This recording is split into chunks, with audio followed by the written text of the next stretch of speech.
Hello, and welcome to the 5 o'clock edition of KCC News. My name is Peter McDonald.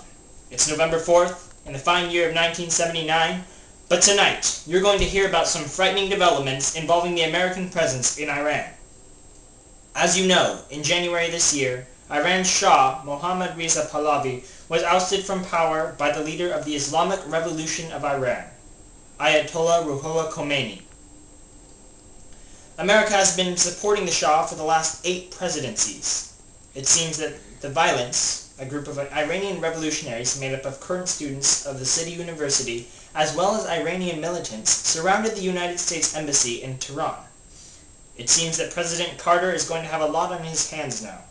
Iran is filled with an anti-Western sentiments that can be seen all around its capital city. Let's cut to Lavender Gooms, live on the scene. Thank you, Peter. I am standing in front of the United States Embassy in Tehran, and as you can see, it is surrounded by angry protesters. Of the 90 people inside the embassy before hostilities broke out, 66 remained.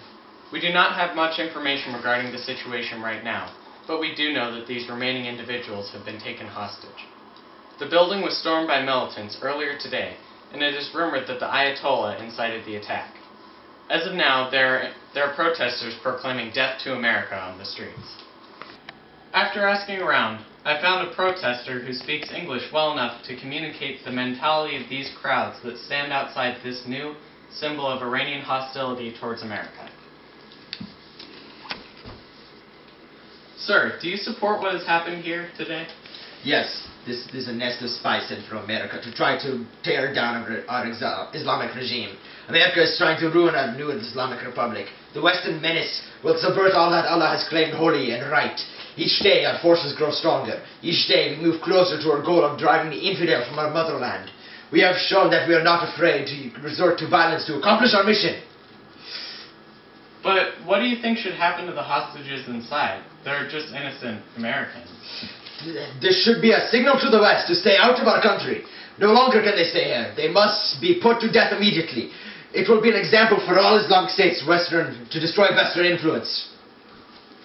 All right, sir. Thank you for giving us your time. Now we will... Wait a moment. I've just received word that they're releasing African Americans as well as women from the embassy. However, around 50 people still remain trapped inside. We'll have more on this later. Now, back to you, Peter.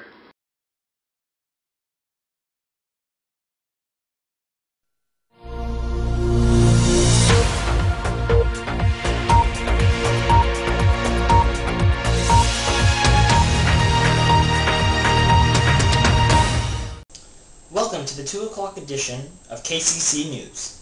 It's January 20th, 1981, and today is a glorious day. After 440 days, the hostage crisis in Iran is over. As you all know, on November 4th, 1979, a group of Islamic students and militants took control of the American embassy in Iran, capturing around 50 Americans inside. Today, we celebrate the release of the Americans and the end of the diplomatic crisis. Now, we have Lavender Gooms live on the scene. Thank you, Peter. Yes, it is true the Americans have just been released from the Taimur Bakhtiari mansion here in Iran and will be headed home to America shortly. Their families will be relieved to know that no one is currently in danger. Just a few moments ago, the Americans have been transferred here after several failed rescue attempts. We'll discuss this story later, but for now, back to you, Peter.